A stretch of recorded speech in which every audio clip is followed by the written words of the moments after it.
My question is, if you were investing a small sum today, which approach would you use?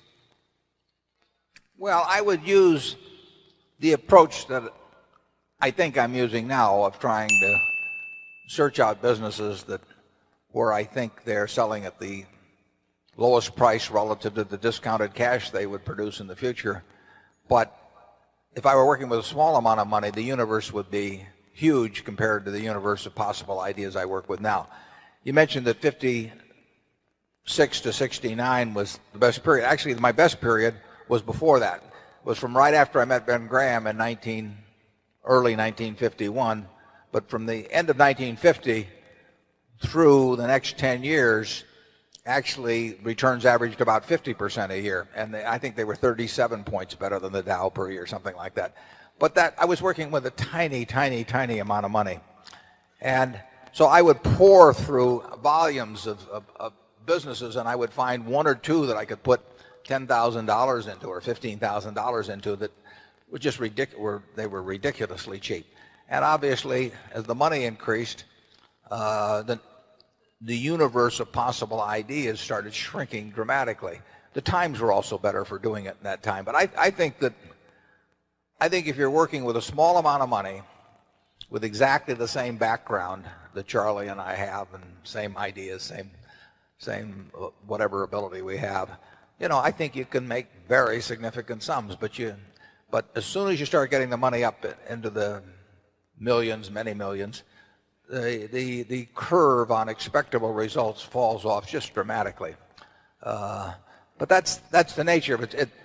You've got to, when you get up to things you can put millions of dollars into, you've got a lot of competition looking at that, and they're not looking as I did when I started. When I started, I went through the pages of the manuals page by page. I mean, I probably went through 20,000 pages in the Moody's Industrial, Transportation, Banks, and Finance manuals. And I did it twice. And I actually, looked at every business. I didn't look very hard at some. Well, that's not a practical way to invest tens or hundreds of millions of dollars.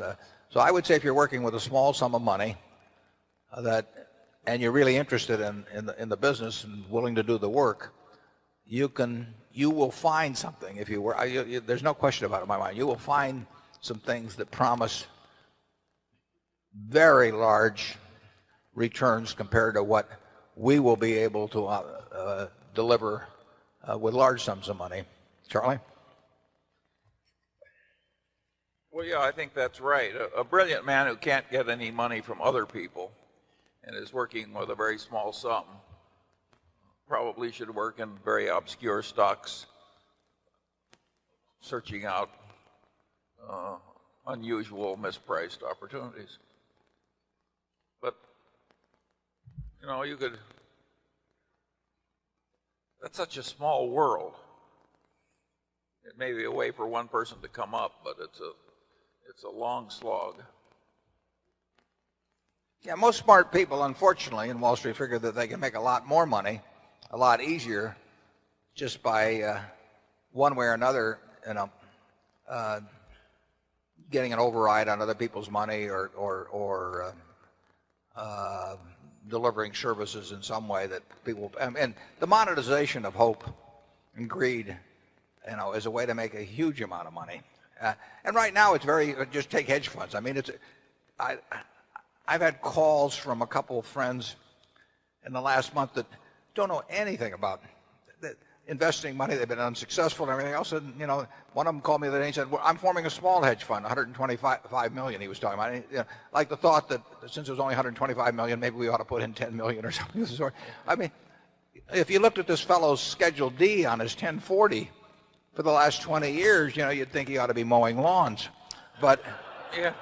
but he may get his 125 million. I mean, and it's just astounding to me how willing people are during a bull market just to toss money around because they think it's easy. And of course that's what they felt about internet stocks a few years ago. They'll think about something else next year too. But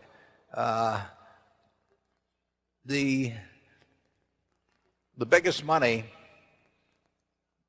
made, in Wall Street in recent years has not been made by great performance, but it's been made by great promotion. basically. Charlie, do you have anything? Well, I would state it even more strongly. I think the current scene is obscene. I think there's too much mania. There's too much chasing after easy money. There's too much misleading sales material about investments.